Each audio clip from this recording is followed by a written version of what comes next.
Guarantee guarantee guarantee. ಇದು guarantee news. ಸುದ್ದಿ ಖಚಿತ, ನ್ಯಾಯ ನಿಶ್ಚಿತ. ನಾನು ನಿಮ್ಮ ಕಾರ್ತಿಕ್.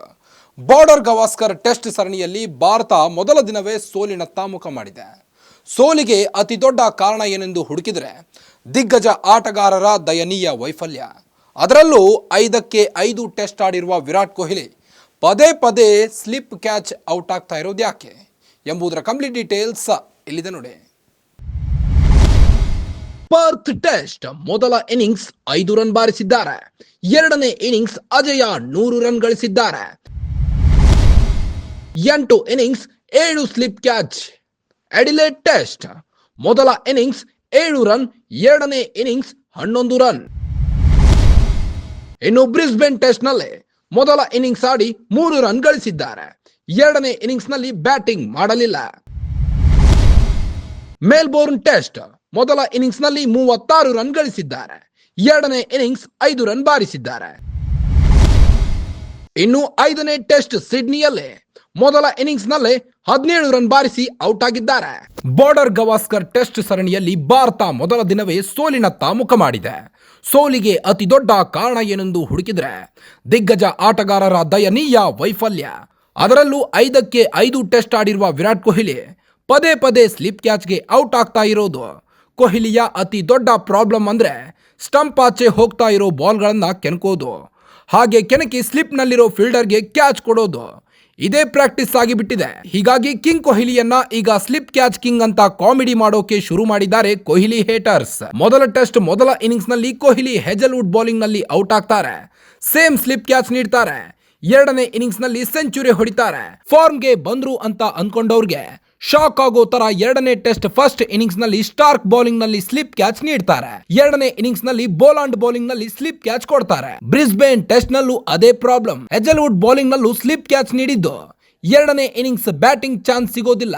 ಇನ್ನು ಮೆಲ್ಬೋರ್ನ್ ಟೆಸ್ಟ್ ನಲ್ಲಿ ಬೋಲಾಂಡ್ ಮತ್ತು ಸ್ಟಾರ್ಕ್ ಬೌಲಿಂಗ್ ನಲ್ಲಿ ಸೇಮ್ ಸ್ಲಿಪ್ ಕ್ಯಾಚ್ ರಿಪೀಟ್ ಆಗುತ್ತೆ. ವಿಚಿತ್ರ ಏನು ಗೊತ್ತೇ, ಆಸ್ಟ್ರೇಲಿಯಾದಲ್ಲಿ ಕೊಹ್ಲಿ ಆಡಿರೋ ಕಳೆದ 29 ಇನ್ನಿಂಗ್ಸ್ ಗಳಲ್ಲಿ ಕೇವಲ ಒಂದೇ ಒಂದು ಮ್ಯಾಚ್ ಬಿಟ್ರೆ ಮಿಕ್ಕ 28 ಇನ್ನಿಂಗ್ಸ್ಗಳಲ್ಲಿ ಕ್ಯಾಚ್ ಔಟ್ ಆಗಿದ್ದಾರೆ.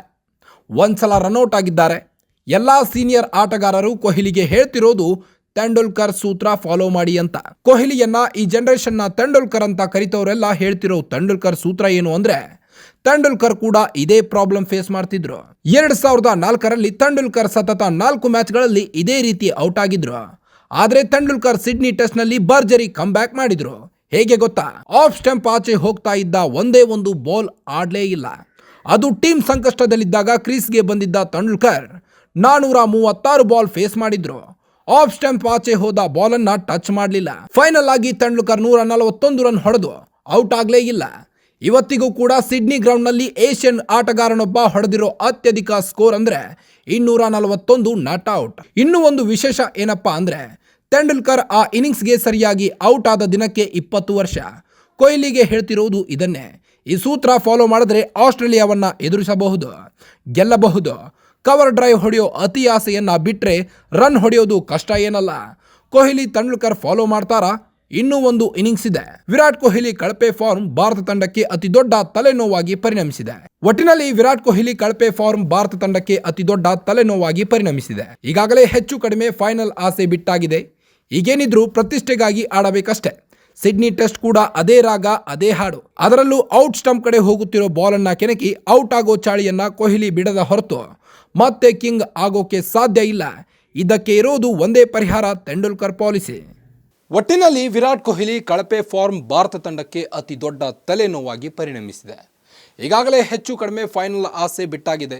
ಈಗೇನಿದ್ರು ಪ್ರತಿಷ್ಠೆಗಾಗಿ ಆಡಬೇಕಷ್ಟೇ. ಸಿಡ್ನಿ ಟೆಸ್ಟ್ ಕೂಡ ಅದೇ ರಾಗ ಅದೇ ಹಾಡು. ಅದರಲ್ಲೂ ಔಟ್ ಸ್ಟಂಪ್ ಕಡೆ ಹೋಗ್ತಿರೋ ಬಾಲ್ನ ಕೆಣಕಿ ಔಟ್ ಆಗೋ ಚಾಳಿಯನ್ನ ಕೊಹ್ಲಿ ಬಿಡದ ಹೊರತು ಮತ್ತೆ ಕಿಂಗ್ ಆಗೋಕೆ ಸಾಧ್ಯ ಇಲ್ಲ. ಇದಕ್ಕೆ ಇರೋದು ಒಂದೇ ಪರಿಹಾರ, ತೆಂಡೂಲ್ಕರ್ ಪಾಲಿಸಿ. ಮತ್ತಷ್ಟು ಸ್ಪೋರ್ಟ್ಸ್ ಸುದ್ದಿಗಳಿಗಾಗಿ ನೋಡ್ತಾ ಇರಿ ಗ್ಯಾರಂಟಿ ನ್ಯೂಸ್. ಸುದ್ದಿ ಖಚಿತ, ನ್ಯಾಯ ನಿಶ್ಚಿತ. ಗ್ಯಾರಂಟಿ ನ್ಯೂಸ್, ಸುದ್ದಿ ಖಚಿತ, ನ್ಯಾಯ ನಿಶ್ಚಿತ.